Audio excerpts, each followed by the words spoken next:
Hi friends, నేను మీ రత్నరావుని. ఎలా ఉన్నారు? బాగున్నారా? Welcome back to our channel. అందరికీ నమస్కారం, వణక్కం. ఈరోజు ఈ వీడియోలో మనం బీట్రూట్ రైస్ ఎలా చేస్తారో, దానివల్ల ఉపయోగాలు ఏంటో ఈ వీడియో ద్వారా తెలుసుకుందాం. దానికి కావాల్సిన పదార్థాలు ఏంటో ఫస్ట్ మనం చూద్దాం.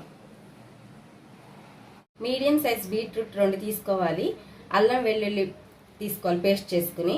చిన్న ఉల్లిపాయలు 2, ఉప్పు, తగినంత నూనె, తాలింపు దినుసులు జీలకర్ర, పచ్చెనపప్పు, ఆవాలు, కరివేపాకు.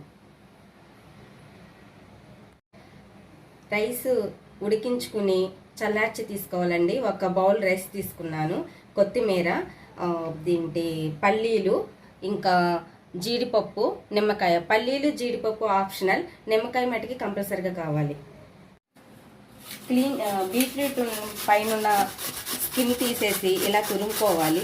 మామూలుగా అయితే పిల్లలు బీట్రూట్ తినడానికి అంతగా ఇష్టపడరు కదండి.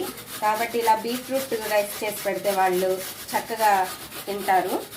వాళ్ళకి అది బీట్రూట్ రైస్ అని కూడా అర్థమవుదు. మామూలుగా పెద్దవాళ్ళు కూడా చాలామంది బీట్రూట్ రైస్ బీట్రూట్ తినరు కదా. ఇలా బీట్రూట్ రైస్ చేసి పెడితే చాలా బాగా ఇష్టపడి తింటారండి. ముందుగా స్టవ్ వెలిగించుకుని బాండీ పెట్టుకొని,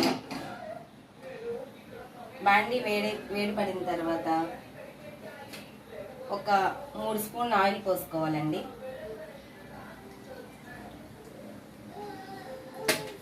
ఆయిల్ బాగా వేడి పడిన తర్వాత తాలింపు దినుసులు వేసుకోవాలి.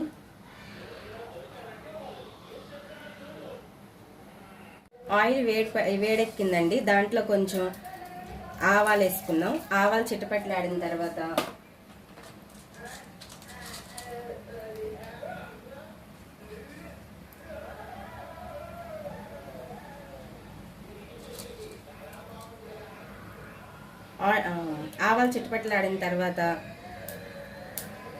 పచ్చిశనగపప్పు, సాయి మినపప్పు వేసుకుందాం. అలాగే కొంచెం జీలకర్ర వేసుకుందాం. వేసుకుని ఒక్కసారి ఇలా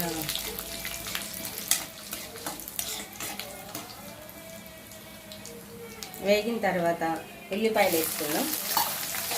కట్ చేసి పెట్టుకున్న ఉల్లిపాయలు వేసాను. ఉల్లిపాయలు కొంచెం వేగాలండి.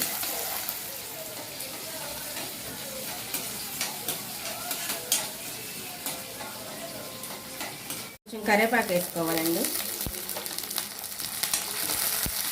కలర్ మారిన తర్వాత తురుము పెట్టుకున్న బీట్రూట్ వేసుకోవాలి. వేసుకుని ఒక్కసారి ఇలా కలుపుకోవాలి.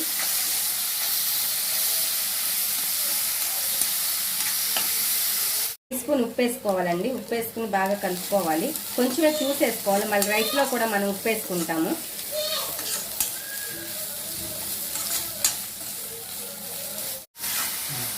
స్టవ్ని మీడియం ఫ్లేమ్లో పెట్టుకుని ఇలా తిప్పి వదిలేస్తే మగ్గుతూ ఉంటుంది.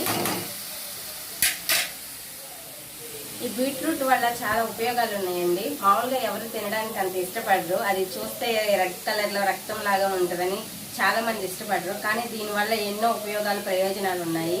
ఫస్ట్ మనం డయాబెటిక్ పేషెంట్ని తీసుకుంటే, అంటే షుగర్ వ్యాధిగ్రస్తులను తీసుకుంటే వాళ్ళకు వచ్చే చాలా రకమైన డిసీజులు వస్తాయి కదా. లివర్ ప్రాబ్లం నుంచి వాళ్ళని ఈ బీట్రూట్ ఎంతో రక్షిస్తుంది. అట్లాగే మనం హైపర్ టెన్షన్ అంటే బీపీ పేషెంట్ని తీసుకుంటే వాళ్ళలో రక్తనాళాలు మూసుకుపోయే అవకాశం చాలా ఉంది. కాబట్టి గుండెకి హాని కలిగించి రక్తనాళాలు నుంచి రక్తం పైకి వెళ్ళనీయకుండా రక్తనాళాలు మూసుకుపోతాయి. ఈ బీట్రూట్ ఆ రక్తనాళాలు తెరవడానికి ఎంతో ఉపయోగపడుతుందండి. అంతేకాదు ఈ బీట్రూట్ వల్ల చాలా ఉపయోగాలు ఉన్నాయి. ఇలా మధ్య మధ్యలో తిప్పుకుంటూ ఉండాలి, అడుగంటకుండా. బీట్రూట్ పచ్చివాసన పోయేంత వరకు వేపాలండి. ఎందుకనంటే పచ్చివాసన ఉంటే అసలు తినడానికి టేస్ట్ ఉండదు. బాగా కలుపుకోవాలి. ఈ బీట్రూట్ బీటా కెరోటిన్ ఉండడం వల్ల మన కంటి చూపుకి ఎంతో మంచిదండి. అంతేకాదు దీని బీట్రూట్ జ్యూస్ తాగడం వల్ల చాలా అందంగా కూడా ఉంటారని కొన్ని పరిశోధనలు తెలియజేస్తున్నాయి మనకి. ఈ బీట్రూట్ పిల్లలకి ఇవ్వటం వల్ల మామూలుగా సీజనల్ ఫీవర్స్ ఇవి వస్తాయి కదా, అంటే మనకి 3 మంత్స్కి వాతావరణం మారినప్పుడు, అంటే వర్షాకాలం అలాగే చలికాలం ఇలా వచ్చినప్పుడు పిల్లలకు కొంచెం జ్వరాలు, దగ్గు, జలుబు వస్తూ ఉంటాయి కదా. ఈ బీట్రూట్ తినటం వల్ల దీంట్లో యాంటీ ఆక్సిడెంట్ ప్రాపర్టీస్ అధికంగా ఉండటం వల్ల ఈ బీట్రూట్ మా సీజనల్ ఫీవర్స్ నుంచి, దగ్గు నుంచి, జలుబు నుంచి పిల్లల్ని కాపాడి ఇమ్యూనిటీ పవర్ని కూడా బాగా పెంచుద్ది. కలర్ మారి బాగా ఫ్రై అయిన తర్వాత బీట్రూట్ కలర్ కూడా చేంజ్ అయింది. ఈ స్టేజ్లో మనం రైస్ యాడ్ చేసుకోవాలండి. నేను జింజర్ గార్లిక్ పేస్ట్ వేసిన క్లిప్పింగ్ మిస్ అయిందండి, అది కొంచెం యాడ్ చేసుకోండి. అల్లం వెల్లుల్లి వేసిన పేస్ట్, ఆ క్లిప్పింగ్ కొంచెం మిస్ అయింది. ఇందాక బీట్రూట్ ఉడికేటప్పుడు కొంచెం ఉప్పు వేసుకున్నాం కదండి, చూసుకుని మళ్ళీ ఇప్పుడు కొంచెం రైస్ కూడా సరిపడాలి కాబట్టి కొంచెం ఉప్పు యాడ్ చేసుకోవాలి.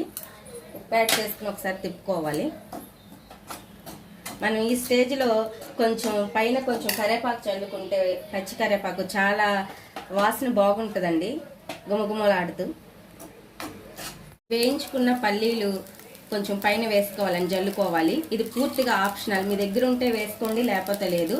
అట్లాగే జీడిపప్పు కూడా వేసుకోవాలి. ఇది మొత్తం అది రెండు ఆప్షనల్ అండి, మీ దగ్గర ఉంటే వేసుకోండి లేకపోతే లేదు. ముందు నిమ్మరసాన్ని ఇలా ఒక నిమ్మకాయని కట్ చేసి పిండుకోవాలి. ఇలా చేయటం వల్ల టేస్ట్ మరింత పెంచుతుందండి. బీట్రూట్ రైస్కి చాలా టేస్టీగా కూడా ఉంటుంది. ఇది మట్టుకి ఆప్షనల్ కాదు, కంపల్సరిగా లెమన్ వేసుకోవాలి, నిమ్మకాయని. ఇంకా బీట్రూట్ రైస్ పూర్తి అయిపోయిందండి, సరే చూడండి. ఇంకా స్టవ్ ఆఫ్ చేసుకుందాం. పైన కొంచెం కొత్తిమీర చల్లుకుందామండి. స్టవ్ ఆఫ్ చేసిన తర్వాత చల్లుకుని ఒక్కసారి తిప్పుదాం. అంతే, beetroot rice ready, it's done. Beetroot rice ready అయిపోయింది. ఎలా ఉందో టేస్ట్ చూద్దాం మనం.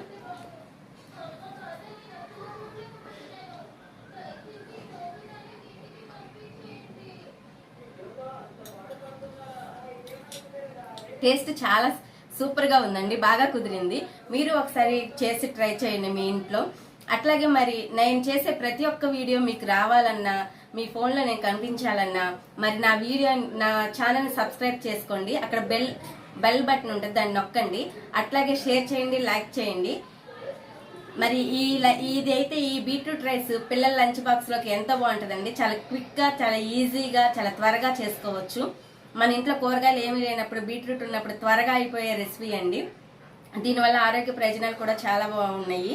సరే, మీరు కూడా మీ ఇంట్లో ఈ విధంగా చేసి తింటారని నమ్ముతూ మరి ఒక్క వీడియోతో మీ ముందుకు వస్తాను. నేను మీ రత్నారావుని.